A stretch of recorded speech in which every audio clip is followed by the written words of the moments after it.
अब हम जिस विषय पर चर्चा करने जा रहे हैं, बृहत् संहिता का राहुचाराध्याय। प्रिय छात्र, फलित ज्योतिषाचार्य से प्रथम वर्ष से बृहत् संहिता ग्रंथस्य राहुचाराध्याय इति कक्षायां भवतः स्वागतम्। अस्मिन् प्रश्नपत्रे राहुचाराध्याय इति विषये वयं पठिष्यामः। भवान् जानन्ति यदा राहुः नाम तमः अथवा छाया भवति। पुराणेषु राहुर्विषये बहवः वर्णनं मिलति। ग्रहणे अपि राहुः महती भूमिका निर्वहन्ति।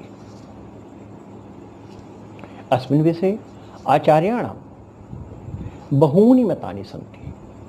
केचन आचार्याः राहोर्ग्रहत्वं स्वीकुर्वन्ति, केचन आचार्याः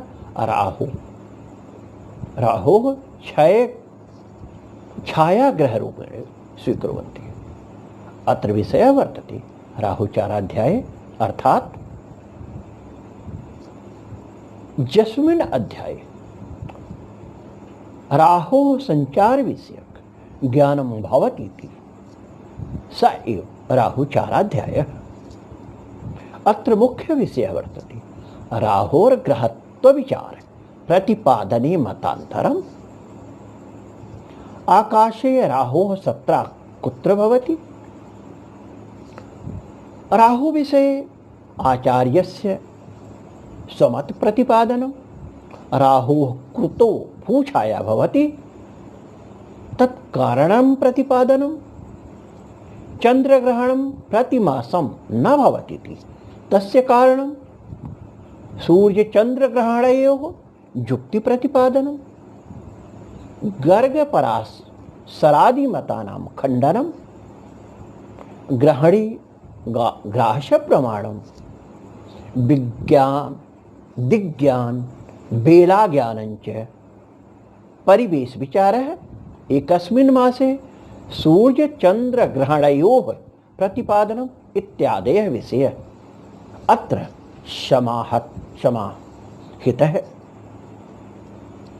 समाहितो अस्ति।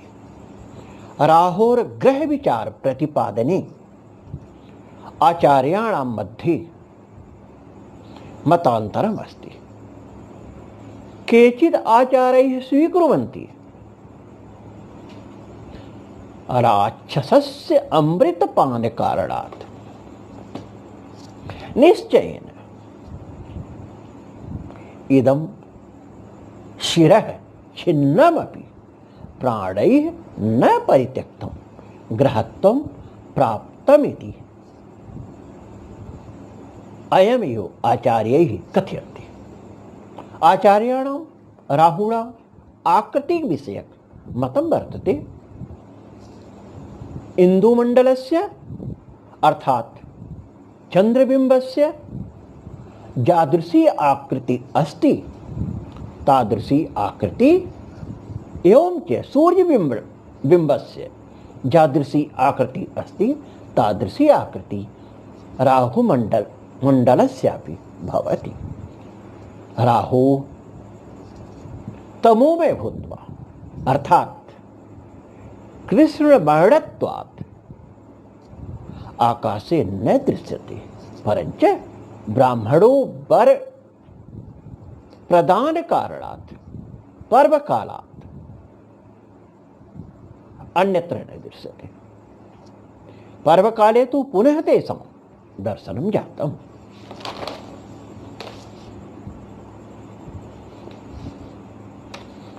राहु विषय मतान्तरम्। गुरुपुक्ष विभक्तां भुजङ्गमाकात् मुपदिशन्त्यन्ये कथ्यन्त्यमुत्तमपरे तमोमय सैहिकेयाख्यम्। अन्ये आचार्याः मुखपुक्ष विभक्तां भुजङ्गमाकारम् उपदिशन्ति, अपरे तमोमय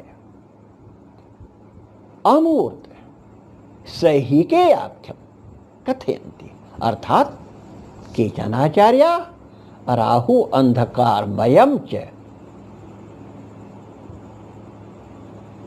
सर्पाकार कृति वदन्ति, अपरे आचार्या मूर्तिरहितः अंधकारमयं च राहु कथ्यते। सर्पाकार आकृत्यानुसारेण स एव राहुः, तेषाम् आकृति सर्पाकार एव वर्तते। आचार्याणां मतम् अस्मिन् प्रकारेण अपि अस्ति। राहु छायाग्रहः भवति, सर्वे ज्योतिषिकाः जानन्ति इति। यदि मूर्तौ भाविचारी शिरोऽथवा, यदि मूर्तौ भाविचारी शिराथवा भवति मंडली राहु, भगणार्धे अंतरितौ गृह्णाति कथं नित्यचार।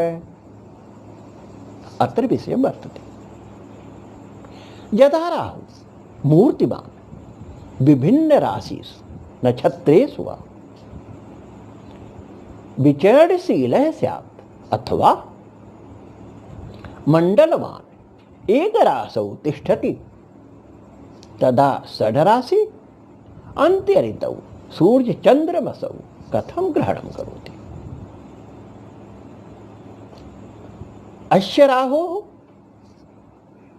गणित स्कंधोक्ता नियता गति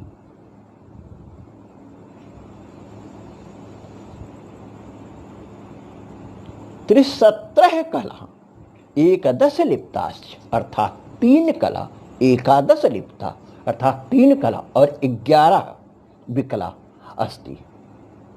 तस्य राहु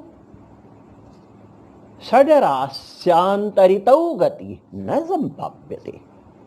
पुनः प्रश्नं समुदेति, यदि राहुः निश्चयेन अनिश्चित गतिर्युक्तश्च तर्हि गणितेन तस्य राहुः साधनं कथं भवति। एवं च उक्षसंज्ञस्य अर्थात राहुः स्थित सप्तम राशि एवं च मुखसंज्ञस्य अर्थात राहु राशिश्च मध्ये षड्राशिकम् अंतरं कस्मात् कारणं न ग्रहणं करोति। अत्र पुनः प्रश्नः आगच्छति, किं राहुद्वयं, क्या राहु दो है। यदि राहुद्वयं स्यात्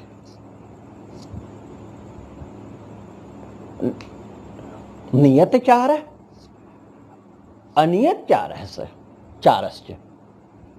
यदि राहु 2 हो, निश्चित गति वाला अथवा अनिश्चित गति वाला, तर्हि यदि राहु द्वयं स्यात् नियतचारः अनियतचारस्य, तर्हि चंद्रदिने ग्रस्ते उदिते सति सूर्योपि सूर्यतुल्यगतिना द्वितीयेन राहुणा ग्रस्ताच्छादिता दृश्यते। अर्थात यदि राहु द्वयं स्यात् नियतचारः अनियतचारश्च, तर्हि चंद्रदिने ग्रस्ते उदिते सति सूर्योपि सूर्यतुल्यगतिना द्वितीयेन राहुण ग्रस्तादितः स्यात्। राहु विषये आचार्यस्य स्वमत प्रतिपादनम्। भूछायां स्वग्रहणे भास्करम् अर्कगृहे प्रविशतीन्दु ग्रहणमतः पश्चानेन्दोर्भानोश्च पूर्वार्धः। इंदु स्वग्रहणे भूभां भूछायां प्रवेशं करोति। सूर्यग्रहणे इंदु भास्करम् आच्छादयति। अस्मात् कारणात् चन्द्रस्य पश्चिम्या स्पर्श भवति, पश्चिम्यां स्पर्श भवति, एवं च सूर्यस्य पूर्वतः स्पर्श भवति। अयम् एव स्थितिः सूर्यग्रहणे चन्द्रग्रहणे भवति। अस्मिन् विषये आचार्यस्य मतलब आचार्य ने अपने मत का यहाँ पर प्रतिपादन करते हुए बताया, उपरोक्त कारण की वजह से ही चंद्र ग्रहण के समय में पूर्व की तरफ से तथा सूर्य ग्रहण के समय में पश्चिम की तरफ से। क्षम्यता, चंद्र ग्रहण के समय स्पर्श पश्चिम दिशा से होता है तथा सूर्य ग्रहण के समय में पूर्व की दिशा से स्पर्श होता है। भवान सम्यक रूपेण जानन्ति यदा चंद्र ग्रहणे चंद्र भूछायां प्रवेशम करोति, अर्थात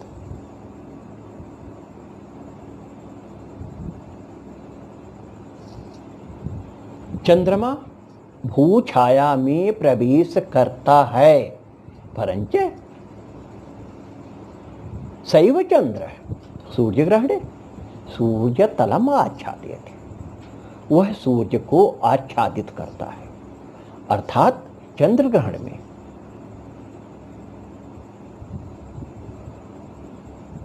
छादक भूभा होती है, जबकि सूर्य ग्रहण में छादक चंद्रमा होता है।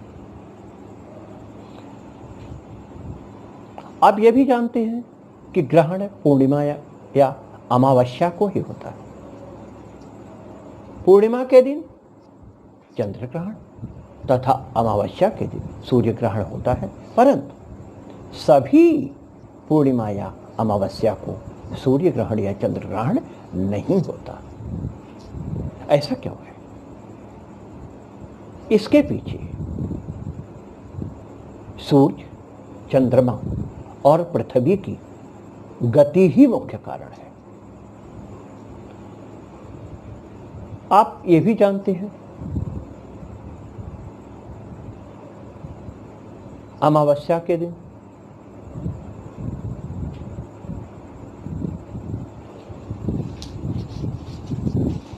चंद्र ग्रहण के समय व्यक्ति के ऊपर, उसका समाज के ऊपर, वनस्पतियों के ऊपर, समुद्र आदि में भी बहुत प्रभाव पड़ता है। अर्थात चंद्र ग्रहण व्यक्ति को मानसिक रूप से उद्वेलित करता है। चंद्र ग्रहण समुद्र में ज्वार भाटी का कारण है। यह सब किस दिन होता है? पूर्णिमा के दिन होता है। पूर्णिमा के दिन अर्थात चंद्रमा के ऊपर प्रकाश का संपूर्ण भाग, अर्थात चंद्रमा का संपूर्ण भाग प्रकाश के प्रभाव में होता है। इन सब घटनाओं का कारण आकर्षण है। आकर्षण के परिणाम स्वरूप ये सब घटनाएं होती हैं। तो अभी हम चर्चा कर रहे थे पूर्णिमायाम भूछाया सूर्यात सप्तम रासौ भ्रमति एवं च चंद्र शीघ्र गतित्वात् पूर्वाभिमुखो गच्छन् भूछायां प्रविशति अयम एव कारणं वर्तते यथा चंद्रस्य पूर्वस्यां दिशि स्पर्शः अस्मिन् यो प्रकारेण सूर्यग्रहणे चंद्रार्कौ एक राशि गौ स्याताम् तत्र चंद्रः शीघ्र गतित्वात् पश्चाद गत्या अमावस्यांति अस्यो अर्कम आच्छादयति। अतः सूर्यग्रहणे सूर्यस्य पश्चिम्यां दिशि स्पर्शः भवति। तो